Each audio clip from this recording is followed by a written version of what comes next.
नमस्कार किसान भाइयों, स्वागत है आपका हमारे YouTube चैनल धाकड़ एग्रीकल्चर में।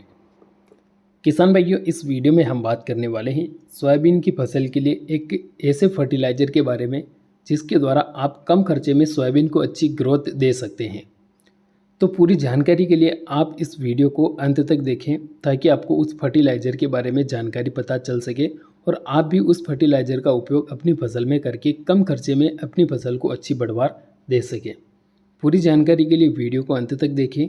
और किसान भाइयों, वीडियो स्टार्ट करने से पहले मेरा आपसे एक छोटा सा अनुरोध रहेगा, अगर आपने अभी तक हमारे इस YouTube चैनल को सब्सक्राइब नहीं किया है तो जल्दी से जल्दी चैनल को नीचे दिए गए सब्सक्राइब के बटन पर क्लिक करके चैनल को सब्सक्राइब कर लीजिए।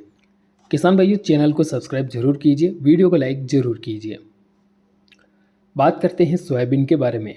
तो इस समय पर सोयाबीन की फसल में अधिकतर किसान भाइयों के फूल आना शुरू हो चुके हैं, लेकिन कुछ ऐसे किसान भाई हैं जिन्होंने पछेती बुआई की थी, मतलब जिन क्षेत्रों में लेट बारिश हुई थी उन किसान भाइयों की सोयाबीन की फसल इस समय पर 25 से 28 दिन के आसपास है। और बहुत सारे किसान भाइयों की समस्या आ रही है, कमेंट और मैसेज आ रहे हैं कि हमारी सोयाबीन की ग्रोथ बढ़िया नहीं है। अब ग्रोथ कमज़ोर होने के पीछे बहुत सारे कारण हैं। या तो उन किसान भाइयों ने अपनी फसल में खरपतवार नाशक दवा का स्प्रे किया है, इस वजह से ग्रोथ कमज़ोर है, क्योंकि बहुत सारे ऐसे किसान भाई हैं जिन्होंने दो बार भी खरपतवार नाशक दवा का स्प्रे अपनी सोयाबीन फसल में किया है। और जिन किसान भाइयों ने 2 बार खरपतवार नाशक दवा का स्प्रे किया है उनकी ग्रोथ 100% कम ही है। अब उस ग्रोथ को बढ़ाने के लिए किसान भाई क्या कर रहे हैं कि यूरिया खाद डाल रहे हैं। लेकिन देखिए किसान भाइयों, आपको यूरिया खाद का उपयोग फ्लोरिंग स्टेज में नहीं करना है। अगर आपकी फसल में फूल नहीं आ रहे हैं तो फिर आप यूरिया खाद का उपयोग कर सकते हैं, लेकिन फूल आना शुरू हो चुके हैं तो आप यूरिया खाद का उपयोग ना करें। आप इसकी जगह पर NPK 19-19-19 का स्प्रे कर सकते हैं। किसान भाइयों, NPK 19-19-19 का जो खर्चा है 1 किलोग्राम आप 1 एकड़ में यूज कर सकते हैं और 1 एकड़ में आपके मात्र 200 से 250 रुपये के बीच में खर्चा आएगा और इसका जो रिजल्ट है काफ़ी शानदार मिलता है। किसान भाइयों, NPK 19-19-19 के अंदर नाइट्रोजन, फास्फोरस, पोटास तीनों चीज़ें 19-19-19% में पाई जाती है। तो आपकी फसल की अगर ग्रोथ कमज़ोर है तो जो 19% नाइट्रोजन है वो उसको अच्छी ग्रोथ देगी, पीलापन होगा तो भी वो खत्म हो जाएगा। साथ ही साथ फास्फोरस जड़ों का विकास करेगा, पोटास पौधे को मजबूती देगा। तो इस तरीके से आप 19-19-19 के माध्यम से अपनी फसल को अच्छी ग्रोथ दे सकते हैं। किसान भाइयों, इसका स्प्रे बहुत सारे किसान भाई करते हैं और इसके बारे में बहुत सारे किसान भाई जानते भी हैं।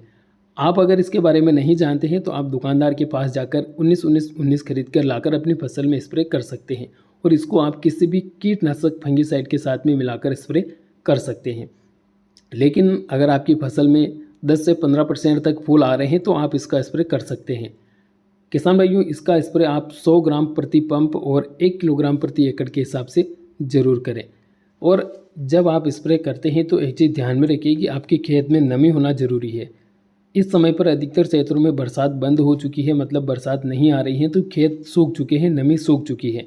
तो आप ऐसी स्थिति में स्प्रे ना करें, क्योंकि ऐसी स्थिति में अगर आप 19-19-19 और कीटनाशक साथ में मिलाकर डालेंगे तो पौधे में काफ़ी ज़्यादा गर्मी होगी, जिससे फूल झड़ने की समस्या बन सकती है। तो आपके खेत में नमी हो तभी आप स्प्रे करें। जब बारिश आएगी तो उसके बाद में आप स्प्रे करें तो इसके रिजल्ट भी अच्छे मिलेंगे। और स्प्रे करते समय ध्यान रखिए कि आप दोपहर के समय स्प्रे ना करें। ज़्यादा तेज़ अगर धूप गिर रही हो तो आप उस समय पर भी स्प्रे ना करें।